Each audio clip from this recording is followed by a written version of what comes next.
We're dealing with this very unique landscape now of Google and Facebook and Twitter and Instagram and all these different social media groups that have a vested interest in a specific narrative being portrayed. And one thing specifically is, and this is being addressed right now in Congress, is the discrimination against conservative voices. And there's a lot of denial of that, but there's also a lot of evidence that that is the case, and that they feel like they have some moral or ethical obligation to suppress certain conservative voices for whatever reason and push the narrative of progressive and liberal voices. This is a very strange thing because the amount of influence that something like Google or Facebook has today is arguably as great or greater than the Sean Hannitys of the world and the CNNs and the traditional news outlets. Yeah, so no doubt. There's a big debate about whether they were more important in 2016 than the cable stations. My colleague Yochai Benkler has a book that argues pretty powerfully, I think, that it was actually the cable stations that were more responsible for the result than the Facebooks. But whether in 2016 they were the more powerful, someday in the future they're going to be more powerful. It's certainly powerful. Absolutely. And, the question is what we mean by bias or discrimination here. Like, in 2017 in the fall, it was revealed that Facebook was selling ads for people who wanted to target, quote, Jew haters. Okay, so you could go and you could buy ads for Jew haters. Now, there was never... How did that work? Okay. So, they have lots of categories you get to pick when you buy Facebook ads, liberals or people who voted, people over 60, whatever. Mm-hmm. This was one of the categories that was exposed. You could buy ads for Jew haters. There was an actual choice? Category. Yeah. What? Yeah. Now, there was never a time that a Facebook engineer or marketing person decided we ought to create a Jew hater category. Right. That was not a decision of any human. It was the product of the machine, the AI, that was developing the categories based on what they saw people happen to be interested in, and then throw up categories to see what sticks, and then certain categories stick, and then they run with them. So you might say, if you were the Anti-Defamation League, you would say, oh my God, Facebook is discriminating to encourage Jew haters. But from another perspective, you're like, the machine's doing it, no doubt. Yeah. But to what extent do you want to say Facebook is doing it? And I think that's often what you're going to see in this argument about whether they're, quote, biasing the system against one side or the other. Like this hilarious hearing that was just held on Capitol Hill 2 days ago, I think, where, the great Congressman Liu was like, if you don't want negative results in the search, then don't do bad things, right? And so, I think this is that was quite funny. It was really funny. This is like nobody's intent. We should explain that to people who don't know what we're talking about. Yeah, so there was an argument about, whether Google was tilting the ads to embarrass one side or the other. And I guess it was a congressman from Iowa, everybody. That's the guy who didn't know that Google didn't make the iPhone? Yeah, he got really embarrassed by that. But anyway, there was this, the exchange was basically, here, I'm going to show you a demonstration, and they put in a certain name, and that's, Congressman Smith, and then up comes this sort of reference to his race baiting. Yes. And he's like outraged by this. And, so one theory is you've got Google engineers down there saying, let's get Congressman Smith, so we're going to make it so every time you put Smith in there, up comes race baiting. But Google's response is, look, we don't do individualized search results. Like, we give people what we think people want based on what they've done in the past and what they've shown interest in. And so that's what's producing this. It's the machine that's producing this result.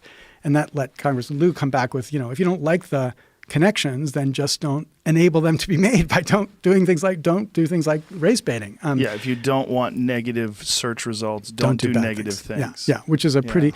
But I do think that there's a really hard problem here when you say it's the machine who's doing it. Mm-hmm.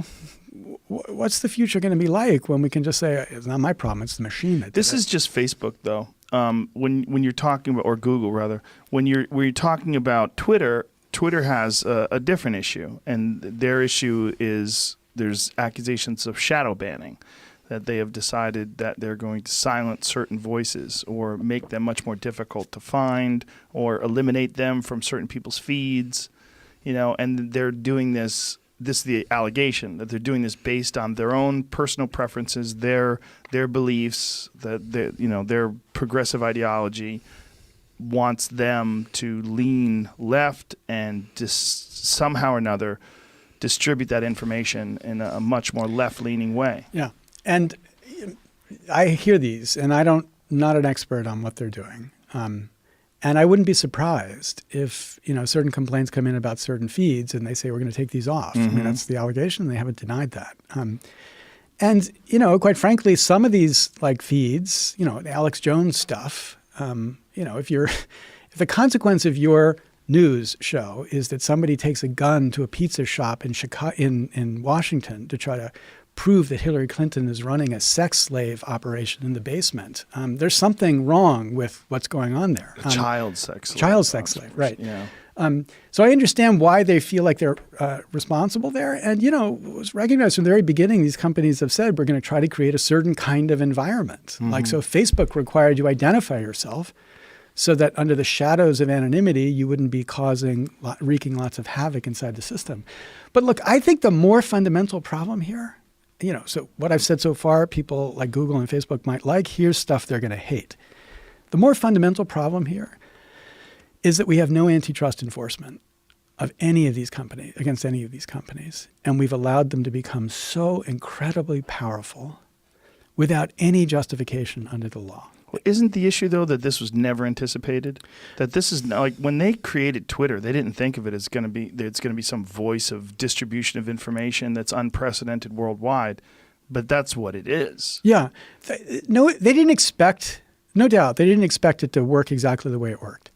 But the antitrust law has, from the beginning, had standards that should have said we need to step in certain places. So, for example, in 2010, Facebook is facing a pretty powerful competitive threat from Instagram. And the question is what they're going to do. It's cooler to be Instagram. It's kids are using it much. The growth rate is much faster. In an ordinary competitive market, what they would do is they would build a better product to compete with Instagram. Their response was to write a check for $1 billion, and they bought Instagram. And they've bought a whole bunch of other companies, including WhatsApp, which was a very important competitor in people believed a really secure way to communicate. Didn't they buy Boston Dynamics too? Have they? That's amazing. There's a Wikipedia page that has endless list of companies that they've now bought. They're buying robots. Yeah, that makes sense. Find out if that's true. Yeah. But the point is, antitrust law in any of these moments should have and historically would have stepped in and said, wait a minute, you can't buy your way into complete dominance of these markets. And I think one of the biggest changes that's happened in the last 20 years is that the antitrust department has just shut up its doors and just stopped doing its work. So if we had a more competitive internet environment where companies had to compete against each other, you'd have companies that try to compete by protecting your privacy differently, by refusing to sell your information differently. You'd have lots of pressure on companies like Facebook to behave, not because idiot senators who don't know how Facebook works are calling them before hearings, but because the market itself is creating the competition that drives them to behave in a way that actually conforms with what consumers want. So I agree with you. These are real questions and important questions to figure out. Are they biasing in one way or the other? And if they're biasing systematically, that's a really important problem. But the solution to that problem might not be more government regulation. The solution to that problem might be governments making sure we have the right kind of competition going on here so that they can't get away with behaving in this bad way.